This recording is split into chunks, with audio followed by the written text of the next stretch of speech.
अमन भाई से गले मिलेंगे तो बड़े भाई हमेशा रहे मेरे और हमेशा रहेंगे, इसमें दो राय है कहाँ। मेरे सम्मानित हमेशा रहे, आज भी है कल भी है। ये कि जो फिल्म फेयर भोजपुरी अवार्ड हो सकेला तो एकरा के हमनी के का जिम्मेदारी बा ऊंचा उठावे के ओकरा पर काम करे।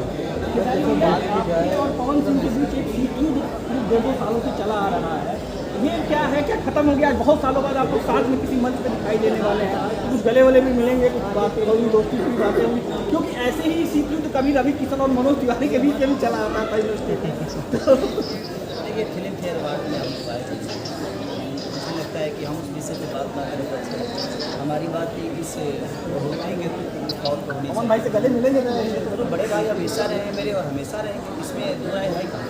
मेरे सम्मानित हमेशा रहे, आज भी है कल भी है और आजीवन हमेशा मेरे सम्मान में है वो, और हमेशा मैं सम्मान करूँगा, क्योंकि भोजपुरी के अंदर संस्कार है और संस्कार है तो संस्कार में ये हमारे बड़े भाई लोग हैं, इनको देख कर हम बड़े हो गए हैं और इनके आदर्श को अपना आदर्श बनाते ही हम बड़े हो गए। तो कोशिश हमारी हमेशा अपने क्षेत्र में रहती है कि हम बेहतर से बेहतर काम करें और उसी पर चर्चा करें तो ज़्यादा बेहतर है, क्योंकि काम से ही चीज़ें बड़ी होती हैं, विवाद से चीज़ें बड़ी नहीं होती, तो काम से बड़ी होगी और मुझे लगता है कि हमें काम ही करना चाहिए। भोजपुरी आइकन के लिए क्या कहना चाहेंगे खेसारी जी?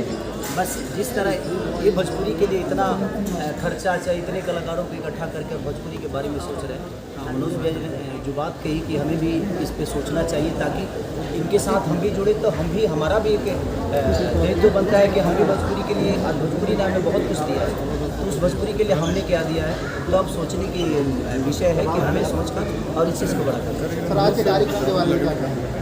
अभी कार्यक्रम शुरू हुआ है, खत्म होने के बाद बताएंगे जब हम लोगों ने कितना एंजॉय सर आपसे एक क्वेश्चन मेरा ये है कि जैसे अभी स्टार्टिंग में मैं देखा कि आप इनके आकर के पैर छुए, मुझे बहुत अच्छा लगा सर। इंडियन कल्चर को आप प्रमोट किए, आमतौर पे ये चीज़ होती नहीं है सर कि इस इंडस्ट्री में कोई पैर छुए। सर मुझे बहुत अच्छा लगा इस चीज़ को लेकर।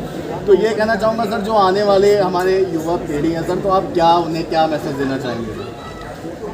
देखिए बड़ा क्लियर मैसेज बा जी जी।